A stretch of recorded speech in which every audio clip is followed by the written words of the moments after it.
Hey guys, masih bersama dengan gue Michael Kristiawan di podcast Online Seller Daily Life. Tapi hari ini gue bakal ceritain tentang sebuah film. Jadi kayak movie reviewer gitu. Padahal kan gue podcastnya ceritain tentang online seller ya.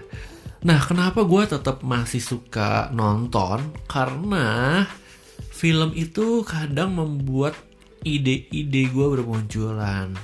Jadi kan memang orang bikin film kan punya imajinasi, punya something yang dia pengen, kreativitas yang mau dibagiin, diceritain, dibuat, kreasi. Itu kan kayak sebuah karya seni ya. Nah, gue tuh seneng banget nonton film seperti itu. Nah, di podcast ini gue bakal cerita tentang sebuah film judulnya Pyramid Game. Dia tuh drakor gitu, tentang kasta-kasta dalam kehidupan sosial. Buat kalian yang pengen dengerin, jangan kemana-mana, tetap dengerin ya podcast episode ini.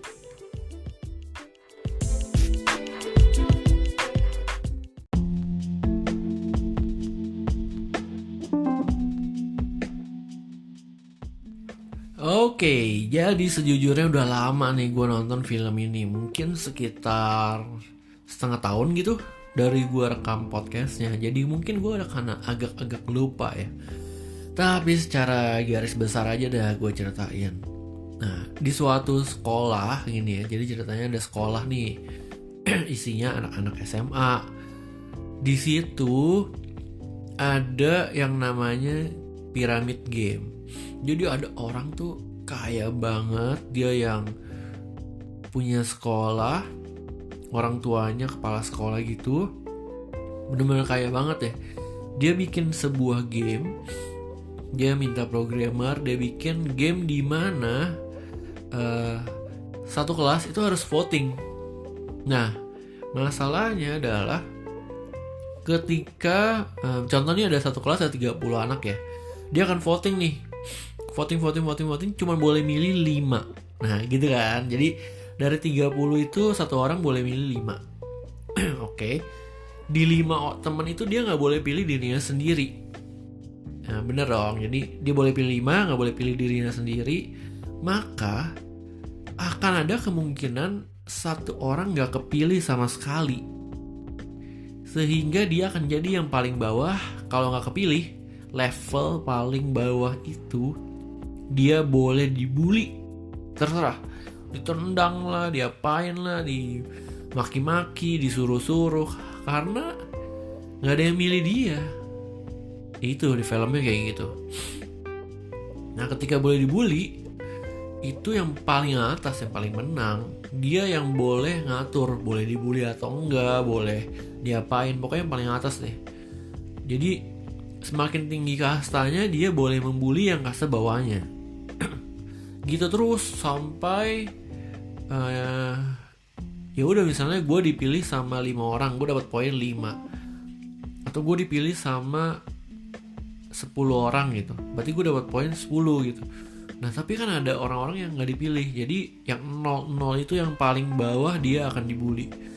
Terus kayak gitu sampai ada satu anak, dia tahu gimana caranya supaya orang-orang itu bisa memilih dia. Jadi dia deket aja, janjian nih. Misalnya gue janjian nih sama si B, besok lu pilih gue pasti pilih lu.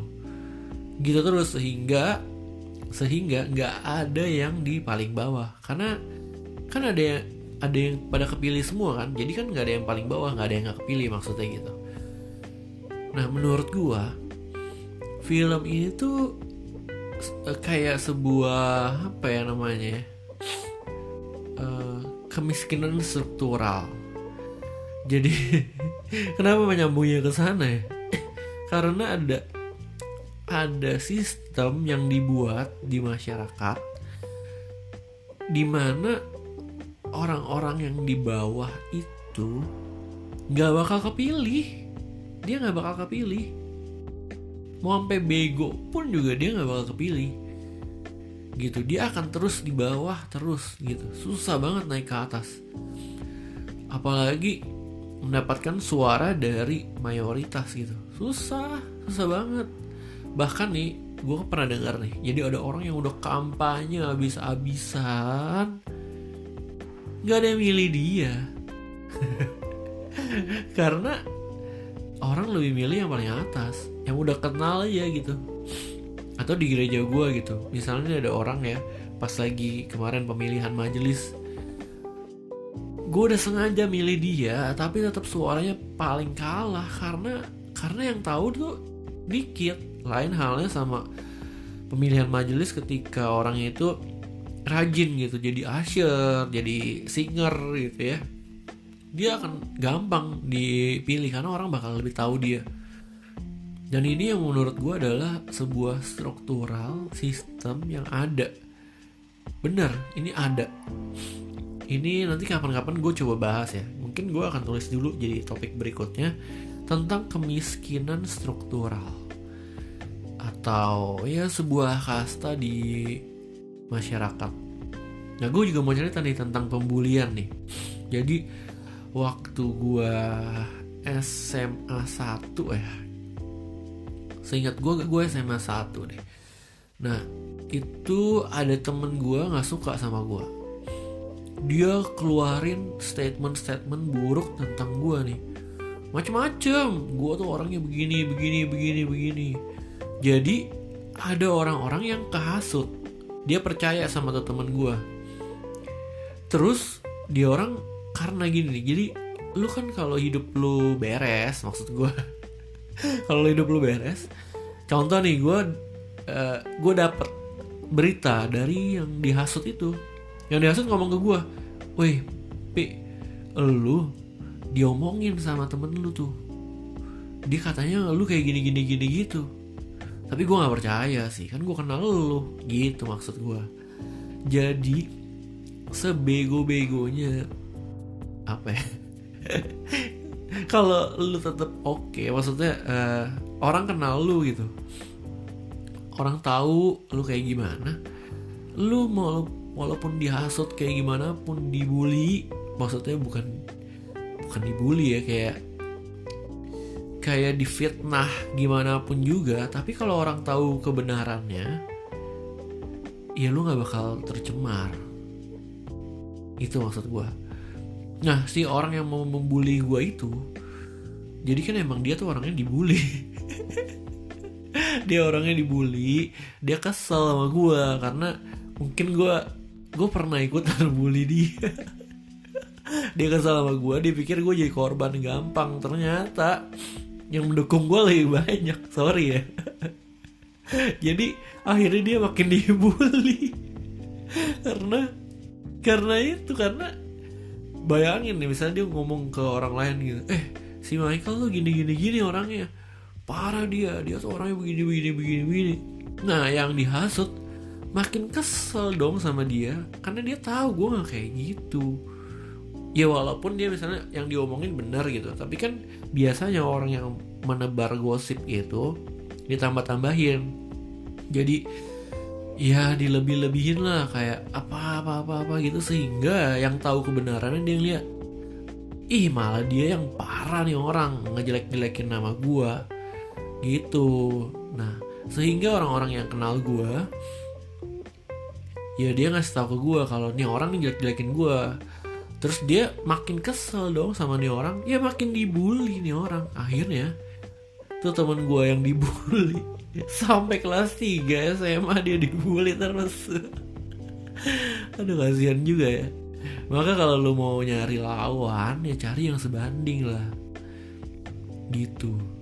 Ya jangan, ya dia pikir sih waktu itu dia bisa jelekin gue, dia bisa dapat teman baru yang mendukung dia jelekin gue. Ternyata enggak segampang itu, saudara-saudara. Ya, bullying memang ada kasta-kastanya. Jadi ya kayak piramid game itu, misalnya di level di atas gitu, lu walaupun dijelek-jelekin sama level bawah lu, gak bakal bisa, karena yang tahu lu di atas itu banyak, dan mereka akan tetap dukung lu gitu. Yang bawah makin parah, makin gak ada yang mau percaya dia, makin dibully dah tuh dia. Makin gak sukain. Makanya yang di bawah itu mereka lebih coba menaikkan nilai diri mereka dulu, baru mereka bisa naik. Kalau mereka udah makin bawah, misalnya nih orang-orang yang ekonomi lemah gitu, mereka makin mencuri, mereka makin demo, makin mengeluh setiap hari, makin males, ngerokok terus misalnya ya, atau main game terus, buang duit, ya mereka kan akan tetap selalu jadi seperti itu ya. Bukannya malah belajar, malah menaikkan potensi diri mereka, belajar sesuatu yang baru, masuk kuliah misalnya, atau apapun bisa dipelajari, dicoba. Ya mau sampai kapan mereka akan tetap terkungkung dalam kehidupan mereka yang di bawah terus.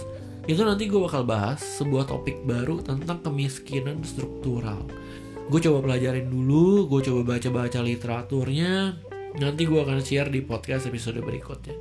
Thank you banget buat yang masih setia dengerin podcast Online Seller Daily Life. Sampai jumpa di podcast episode berikutnya. Bye-bye, have a nice day guys.